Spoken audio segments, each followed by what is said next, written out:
Well, Leaf fans, did we expect anything less from this team against the Montreal Canadiens? Freddie Anderson, Austin Matthews or not?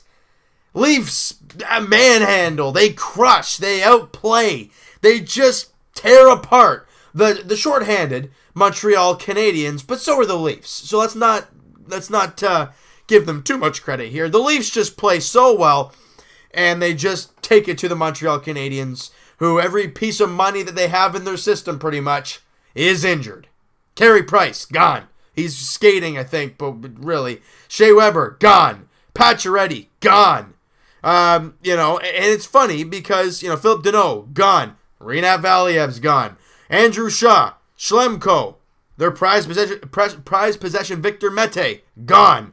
Their whole team is a mess right now. The organization is a mess right now. And as Leaf fans, we love it. Leafs win 4-0. First time the Leafs have won at the Air Canada Centre against Montreal since January 2014, over 4 years ago. These teams obviously are very different than those teams 4 years ago. But the Leafs, like I said right off the top, they tear apart the Habs. And, every bit of this game was the Leafs. 13-11 in shots in the first period, but the chances were all Toronto. It could have easily been 3-4-0 early. Then in the second period, where normally the Leafs don't have their greatest period, 26-9 in shots. At one point, the Leafs were in the Montreal zone for over 2.5 minutes. Put that into perspective, 30-second shifts, that's over 4 shifts. 4 or 5 shifts. Are you kidding me? The Leafs were dynamite in that second period, and the only reason the Habs were still in the game, Charlie Lindgren, this game could have been 6-8-0. It really could have been. But he made some wacko saves when it was 2-0 to keep them alive, but the Leafs just kept peppering it on him, and that's just all she wrote. First off, in the first period, 4 minutes left in the period on the power play. We've talked about it. Marner and Nylander, they gotta shoot more. William Nylander laying 14 goals coming into this on the power play. I looked at this stat and I actually saw it on Twitter as well. William Nylander's even strength points this year are more than last season, but his power play points are down a ton. Now, I'm not sure why that is. It just could be that it's just not working, or he's just not, it's just whatever. But on the power play today, he gets about top of the circle and just rips it far side on Charlie Lindgren. He doesn't see it. Great screen by Patty Marleau. In the net, Leafs up 1-0. Jake Gardiner grabs the assist. And Jake Gardiner, guys, as much as we talk about how some of the plays he does, we really question. 43 points for Jake Gardiner. I'm not going to complain about that. He does his job there. We go to the second period. A gorgeous outlet pass from Travis Dermott off the boards to Kapanen. And Kapanen's speed. He was standing still at the blue line, gets the pass, and then bang, is a bullet right to the net. Beats Lindgren blocker side. Why is it blocker side? Because his glove hand is on the left hand. Is it right hand or left hand? Anyways, the odd one out. The Jonas Hiller hand, if you want to call it that. But, so that's why that goes in. Leafs up 2-0. Secondary assist, Curtis McElhinney. We'll get to him in a second, though. Holy smokes, Leafs up 2-0. And that's where things started getting crazy. The Leafs just started pounding the Canadians.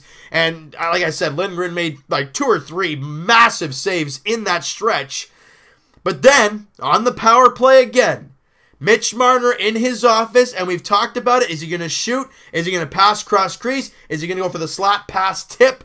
Well, slap pass tip it is to Nazem Kadri, who's wide open in the center of the ice. Beautiful tip in the top corner. His 28th goal of the year. Marner, Morgan Rielly grab assists, and Morgan Rielly has 44 points on the year. So your top 2 paid defensemen, if you want to throw Nikita Zaitsev in there, maybe not so much, but Morgan Rielly and Jake Gardiner are both 40-plus point defensemen this year. You're not going to hear me complain about those two. Jake Gardiner a little bit when he does some stupid moves, but overall, I like what I'm seeing.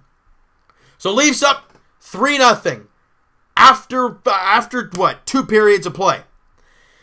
Coming into this game, Andreas Johnsson playing in his second NHL game, and you saw in the first, he was playing the fourth line, didn't really get much going.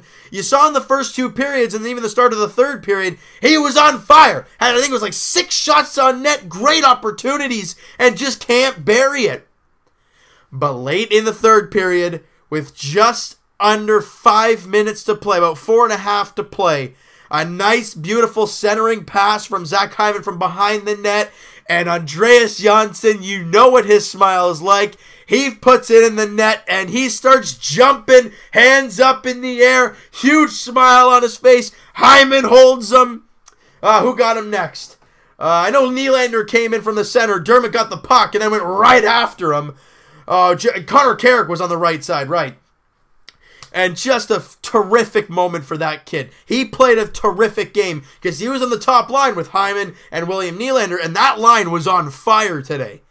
And you also saw Andreas Johnsson on the power play as well. Power play does their job. They go 2 for 4 in the game. The power play's been red hot as of late. At one point, I think it was like 8 of 11 on the power play. That is unheard of. And this is all without Austin Matthews, may I add. So that's something to keep an eye on.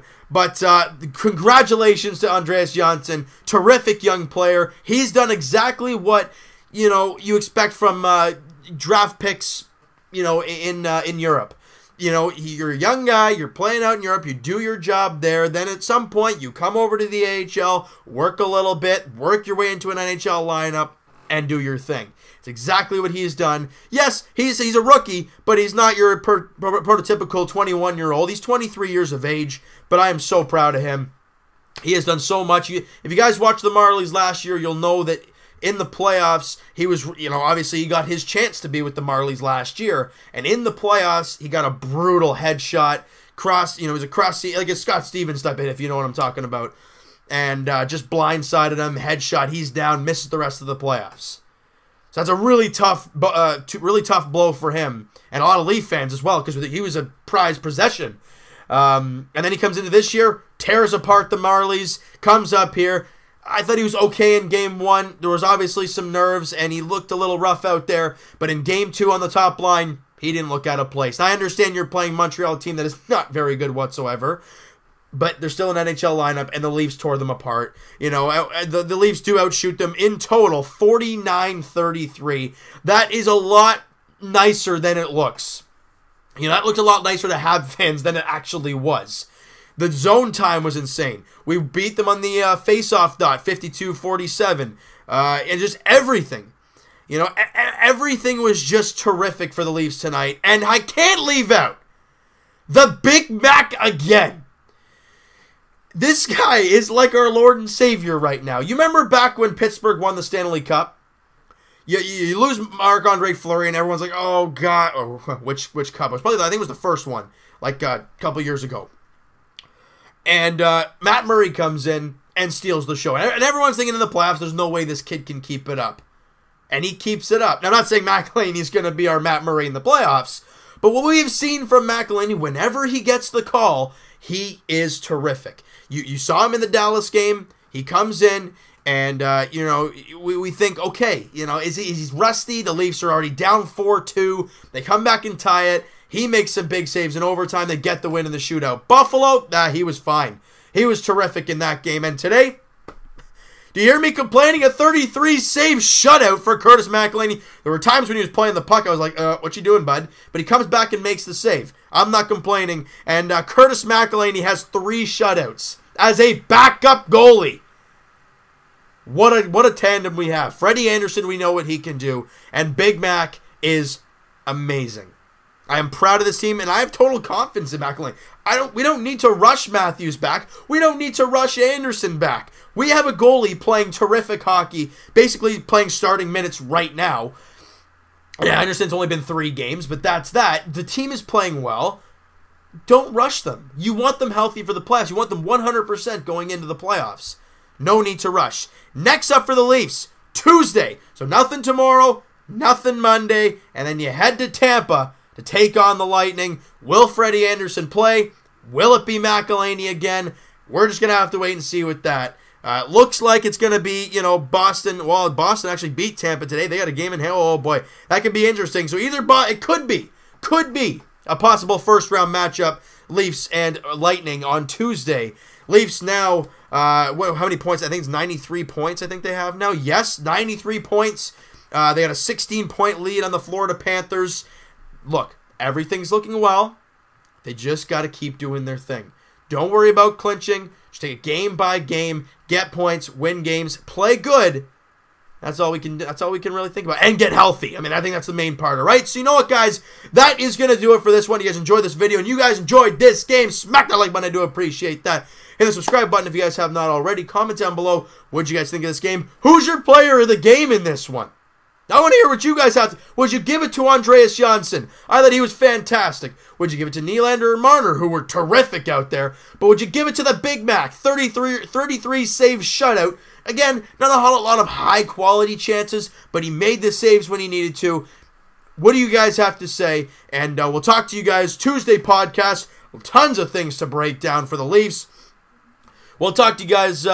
Raptors and Blue Jays as well on the podcast. That'll be on Tuesday afternoon, probably about 2 o'clock, 1:30, 2 o'clock. That'll be uploaded on iTunes and to the podcast channel. Linked in the description for that, guys. Go take a look at that. Monday, Jays edition. Again, they won the split squad game. Again, we saw Marcus Stroman pitch today. That's fantastic to see. All right, I'm proud of the Jays. We saw more Vladdy and Bo Bichette, and my goodness, they look good. It's just appetizing to see. We'll talk to you guys. Raptors edition, again, it'll be tomorrow night. I'll be going to my lovely girlfriend's tomorrow night. So that's that. All right. And that'll be uploaded because it's an afternoon game, 1 o'clock against the Oklahoma City Thunder. That video will be uploaded later that night, maybe around this time, maybe about 11 o'clock, something like that. All right. So I just want to give you guys a heads up there. And we'll also talk to you guys, like I said, Tuesday.